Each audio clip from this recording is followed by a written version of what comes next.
Aloha and welcome to my channel. All good things and all good time until the worst nightmare and one of the worst nightmares in American history happened. And so the last several videos haven't been quite as happy as the first 525 videos.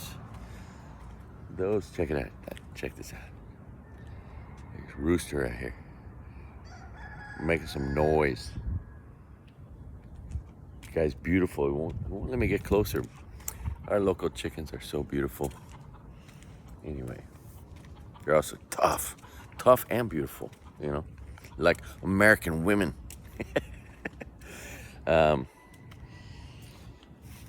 So, God, there's a lot of stuff to talk about. I just got pissed off because, of all things, I was promised a room by the Westin because I work in the building in the restaurant at the bottom. And today the road's open, so I'm gonna go over there and get that room. Oh, shoots. FEMA and the National Guard took my room, so I'm gonna remain homeless. The people who were flown in to help us take my room. That's awesome. But I'm sure if I go to FEMA today, they'll work to try to find me a room. But the whole point there was I could be working where I could live where I work, or at least for a little while. But they gave that to that National Guard. Can't you freaking pitch a tent, pretend you're a soldier and tough it a little bit? Jesus Christ. You're gonna be living in a luxurious room instead of me where I work. Anyway, I guess I'm glad you're here because hopefully, you know, there is no lawlessness anymore on the Upper West Side. So that was a freaking crappy development. Anyway, good luck will come. It always comes, but it doesn't mean that there won't be hurdles. So, what can I tell you? There's just a lot to talk about. I'm really getting annoyed by all these people talking about donate here, donate there. Hey, why don't you donate to somebody who's going to line their pockets with 85% of what you give them or more, right? A church is just going to do whatever they want with that money. They don't have to give it to anybody, and they won't. Churches are predominantly scam artists, and I just watched that right in front of me. Nonprofits, 85% of nonprofits line their pockets with all that money. 15% of it might go out to someone like me. I don't know, if that. Biden might give us $700, whatever. So far, it's a joke, all of it. But my friends, you people out there, and a few strangers have just Venmo'd me some money, which has made me whole. I was gifted enough, about almost the same amount of money that I would have made in this first week. So that was really nice, and that's a game changer. But that's what people need to do. They need to try to find a person and figure out how to get money straight to them from their pocket. Nobody in between, whether it's a GoFundMe site or a Venmo account or whatever. I mean, my God. Anyway, I'm connected to people who really need help. I know lots of people who have nothing and their car blew up. And I'd like to give this car away. If I can't give it away, I'll sell it for a discount, because I'm lucky enough to have already purchased a car from the mainland. I'm gonna fly back, take a tour around, try to show my kids as much as I can on the trip, introduce them to as many of my good buddies as I can, go to comedy clubs, try to find time on stage if I can, and then bring that car back over here, right? A newer Camry. I'm just so lucky. But this is a good Camry. It's only 116,000 miles. It's a hybrid. I'll sell it for like several $1,000s under Blue Book, you know, $2,000 or $3,000 under Blue Book. Hopefully someone can afford it. But if any of you want to buy that car for somebody, there's no reason you can't. If anyone, you know, lets me know that's the purpose, and sends me anywhere between $4,000 and $6,000, I will turn around and give that car to someone who is destitute. And on this island, imagine like the fire happened 25 miles away from where I'm at. Everything is spread out on this island. To be homeless, penniless, no car, it's just got to be the most demoralizing thing. God, I love these chickens. Look at this big bad boy rooster here. Anyway, so yeah, that might sound a little crazy, but to me it makes perfect sense. If you are Jeff Bezos, Oprah Winfrey, anybody with piles of money, you really want to make yourself happy, buy somebody in Maui a car, right? A $4,000-$5,000 car that'll change their life. My Venmo is Craig-H-Bradley. Craig-H-Bradley. Capital C, capital H, capital B. Anyway, if you want to help someone directly, here I am sleeping in my car while FEMA and the National Guard are sleeping in my freaking hotel bed. Thanks, guys. But at least my ex-wife has offered me to sleep on the ground in her yard. That's pretty nice. No, I mean, I could be a burden to friends, but I'm not the kind of guy that likes to be a burden. So, oh man, this has been a crazy week. It's been 1 week since the fire. There's a lot of stories that have happened since, and I would look forward to telling you those. I'm gonna go through showing you the things that I saved, which wasn't perfect. Don't have the registration of my car or my birth certificate, but I have my driver's license and my Costco card. And anyway, long story short, I got a lot more than most of these poor people who were freaking destroyed by this fire, and I've probably gotten through a good portion of the crying that I'm gonna have to do to get through this, and, you know. So I'm starting to come out on the other end.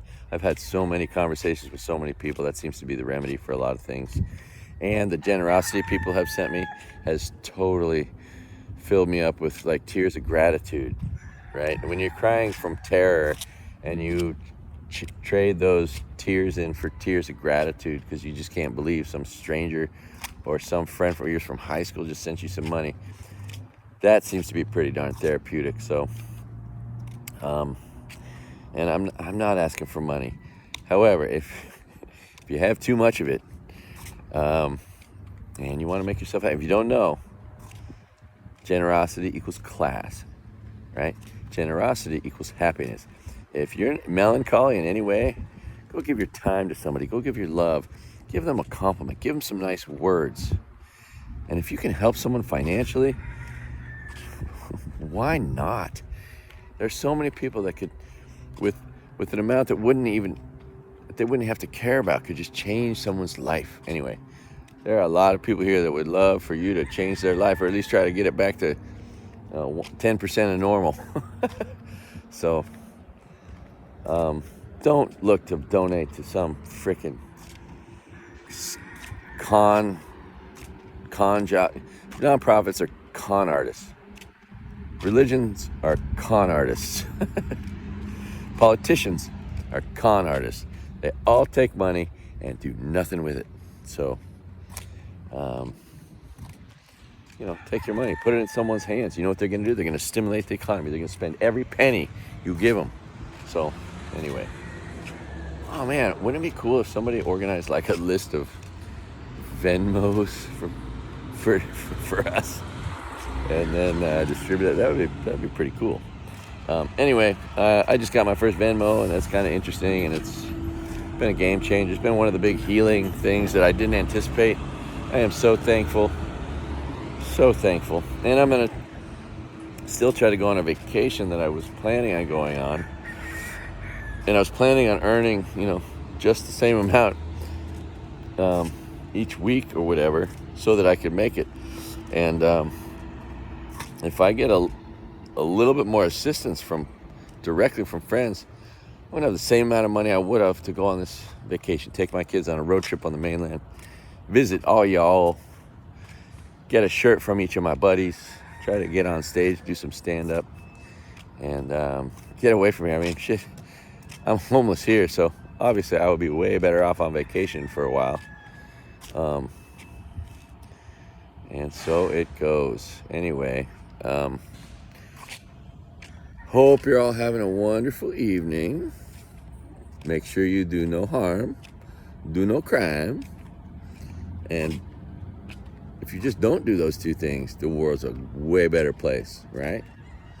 And on top of that, if you try to do something nice for somebody, that might actually be good too. But at the very least, just don't do anything to hurt anybody, right? If we can all do that, there was no crime and no harm done in the world, I'd say we'd be making an improvement. And it's so much easier to not do crime and not do harm, right? What's the easiest thing in the world to do? Not crime, not harm. You freaking assholes out there who go out of your way to do harm or crime are stupid. My God, just get a job. It's easier. Crime is a job. So, yeah. And I think I'm going to do a video about the play-by-play from the moment the power went out, early morning, Tuesday, explaining the videos, explaining what happened throughout the day, and then explaining the events that happened after, do kind of a chronological thing. I think I already mentioned it, but I'm going to show you the things I saved.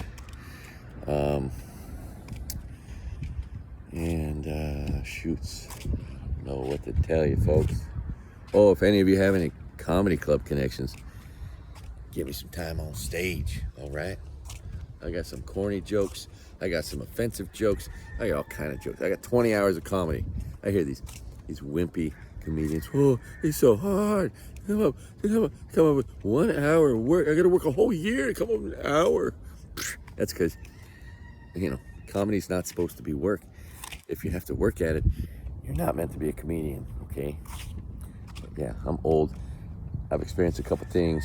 Rode a bicycle across the United States 3 times. Drove across the United States twice. Drove to Chicago and back like 5 times. I got stories. Paddled the Molokai Channel 5 times. And now I just watched everything I've ever loved just burn up. And probably some people I love. I just don't even know who they are yet. Which is another round of trauma headed our way. Not to mention going to the other side, freaking looking at my life in ashes. That's probably not gonna be very fun. But whatever, this is the process I must go through. And yeah, but I can't wait to come to the mainland because our country is so great from corner to corner. The only thing that isn't great are the traitors that tried to overthrow it. Who are so stupid they call themselves patriots. That is just amazing.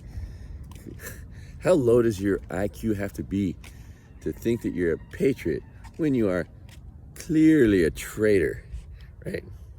The definition of a traitor, someone tries to overthrow their government. Duh. Oh, God.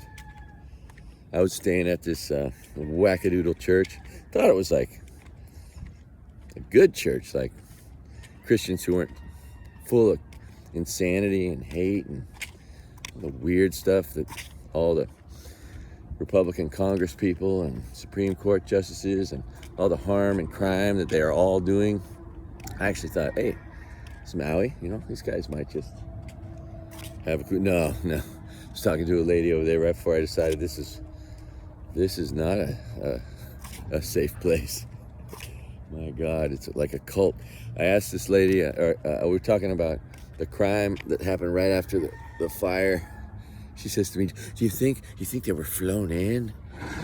I'm like, what do you mean? Do I think they were flown in? And I knew what she meant, but I just needed her to say it. Oh, Antifa? Yeah, George Soros must have been the one.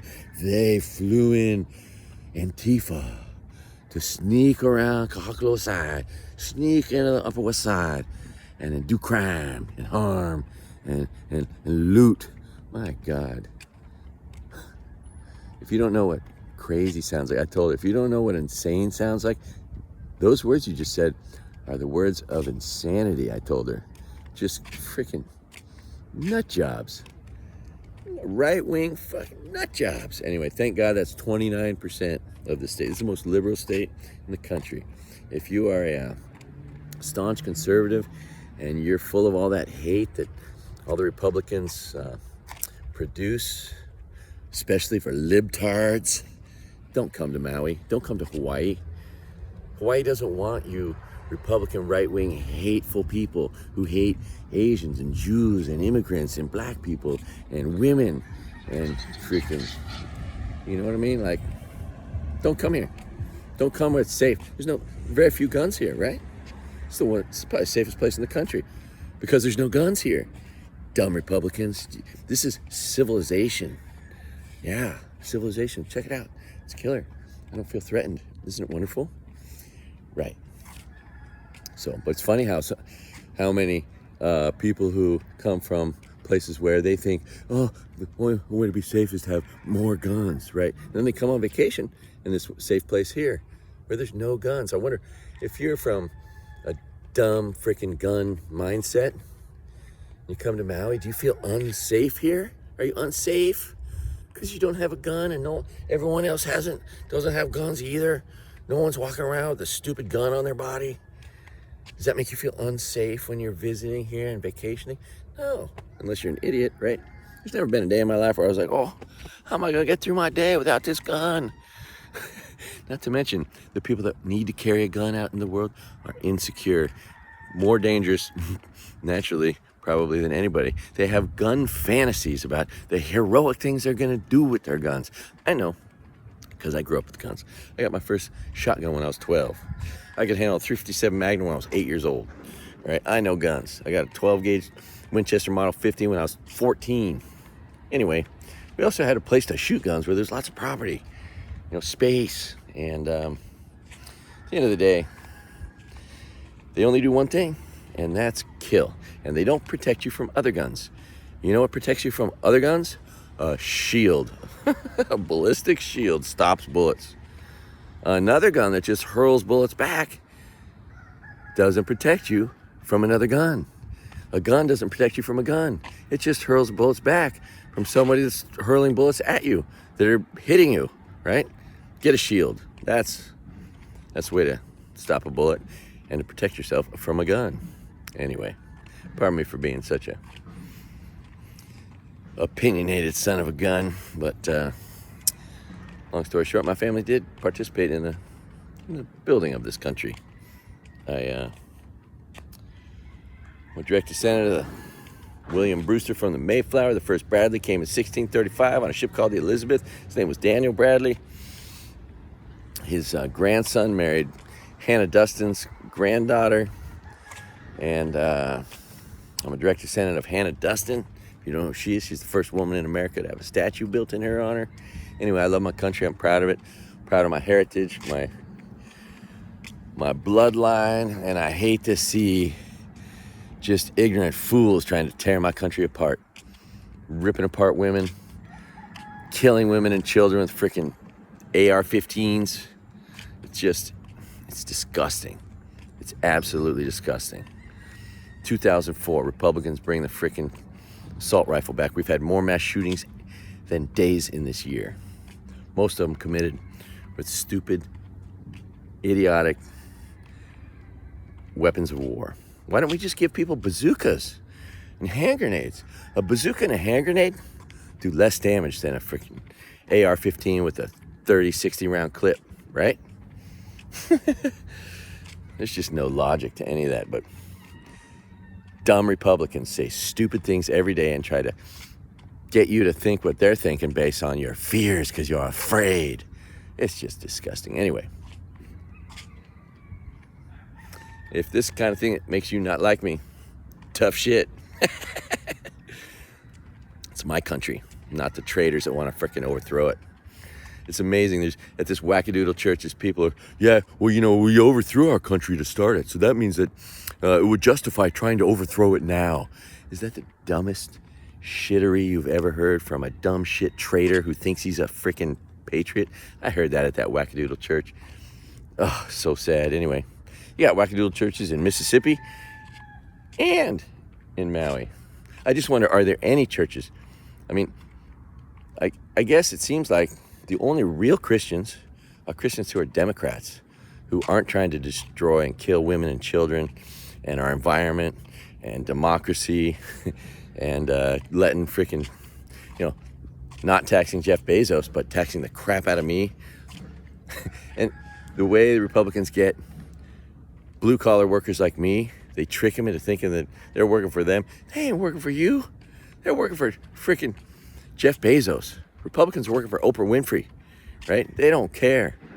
Even though she's a liberal, she loves those tax policies, believe me. So anyway, I love you guys. You know, hope you're doing well. Say hi to your friends.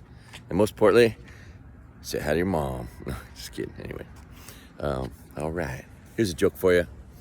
I like sending my friends text messages because I don't really like sending text messages a lot. I don't like getting too much. I think there's a lot of excessive text messaging. Anyway, I like sending my friends text messages, just say text message. And the next day I'm like, hey bro, you got my text message? Okay, thank you.